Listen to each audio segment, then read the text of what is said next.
नमस्कार दोस्तों, आज हम बात करेंगे हिंदी से एमए करने वाले इन छात्रों के लिए एंट्रेंस का एग्ज़ाम के लिए तैयारी कैसे करें। तो दोस्तों, कुछ हम प्रश्न लेके आए हैं हिंदी के लिए, जिसमें से पहला है, आदिकाल के साहित्य में रासों का क्या अर्थ है। इसमें 3 ऑप्शन दिए गए हैं, रहस्यपरक काव्य, नृत्यपरक काव्य, वीर काव्य। तो दोस्तों, इसमें सही है वीर काव्य। चलिए अगला देखते हैं। गार्सो दत्ता से कृत हिंदी साहित्य का इतिहास किस भाषा में लिखा गया है। अंग्रेजी, जर्मन, फ्रेंच। तो दोस्तों सही है इसमें फ्रेंच। चलिए अगला देखते हैं। आदिकाल के साहित्य की प्रमुख भाषा थी। तो दोस्तों प्रमुख भाषा क्या थी आपको बताना है। इसमें डिंगल तथा पिंगल। ठीक, अगला चलते हैं।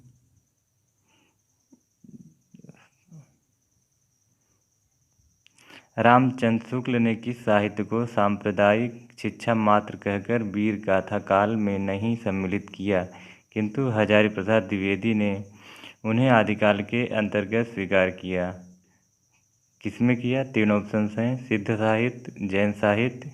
दोनों सही है। तो दोस्तों इसमें दोनों सही है। ठीक, अगला चलते हैं। आदिकाल के प्रमुख कवियों में कौन नहीं है? कुतुबन, चंद बरदाई। ऑप्शंस तो 2 ही हैं, इसमें से कुतुबन नहीं है। ठीक, अगला चलते हैं। ओ अमीर खुसरो नीचे आ गया था, ओ इधर है।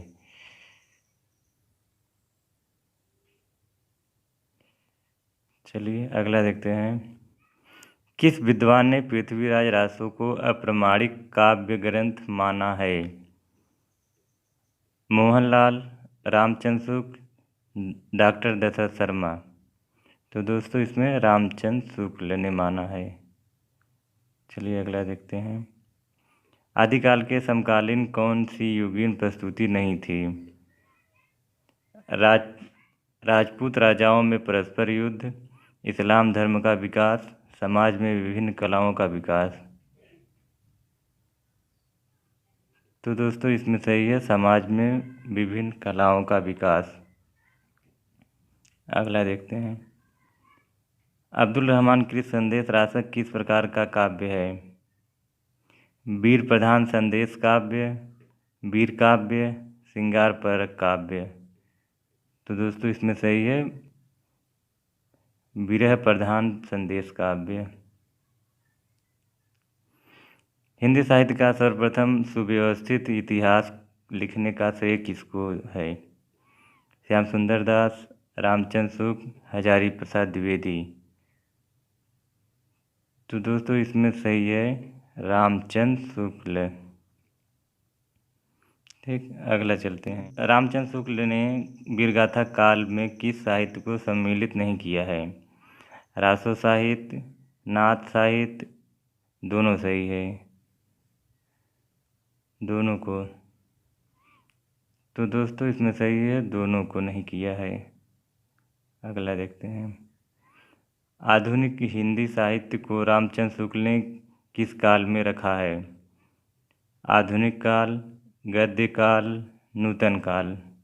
तो दोस्तों इसमें सही है गद्य काल को नहीं रखा है। चलिए अगला।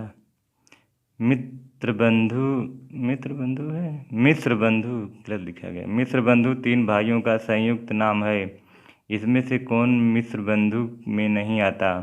श्याम बिहारी, ब्रह्मदेव बिहारी, गणेश बिहारी। तो इसमें ब्रह्मदेव बिहारी हिंदी साहित्य मिश्र बंधु में नहीं आते।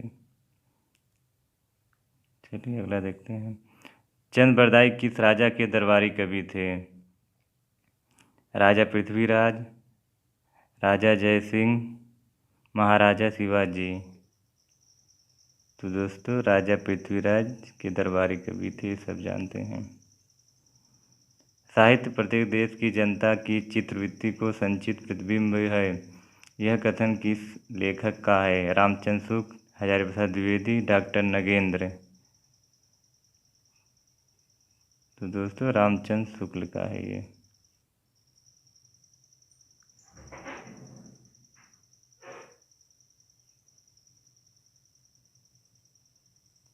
कहा जाता है कि चंद्रबरदाई के निधन के बाद पृथ्वीराज रासो को उसके पुत्र ने पूरा किया। पुत्र का क्या नाम था? नरपतिनाल, जल्लहड़, जगनिक। पुत्र का नाम जल्लहड़ था। एक थाल मौली से भरा, सबसे सिर पर औधा धरा, चारों ओर थाली फिर मोती उसकी एक न गिरे। इस लोकप्रिय पहेली के रचनाकार हैं अमीर खुसरो, घाघ भंडारी, भारतेंदु हरिश्चंद्र। इसके कवि हैं अमीर खुसरो। अगला देखते हैं दोस्तों। मैं हिंदुस्तान की तूती हूँ, अगर तुम वास्तव में मुझसे कुछ पूछना चाहते हो तो हिंदी में पूछो। इस पंक्ति को के लेखक कौन हैं? भारतेंदु हरिश्चंद्र, अमीर खुसरो, प्राणनाथ। तो इसके लेखक हैं अमीर खुसरो। चलिए अगला देखते हैं। पुरानी हिंदी नाम किसने दिया? रामचंद्र शुक्ल, चंदर शर्मा गुलेरी, भोलानाथ तिवारी। पुरानी हिंदी का नाम चंदर शर्मा गुलेरी ने दिया।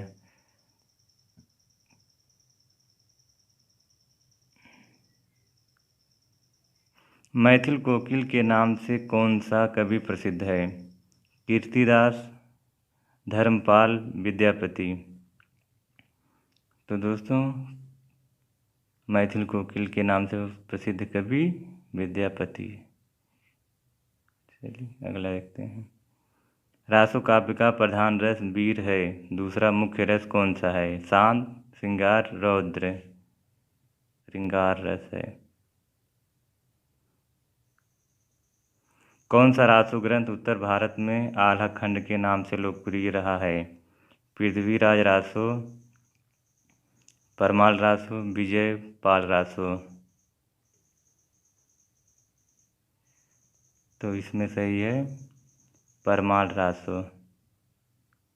अगला देखते हैं। कैमास वध किस ग्रंथ का प्रमुख प्रसंग है? आल्हा खंड, बीसल देव रासो, पृथ्वीराज रासो।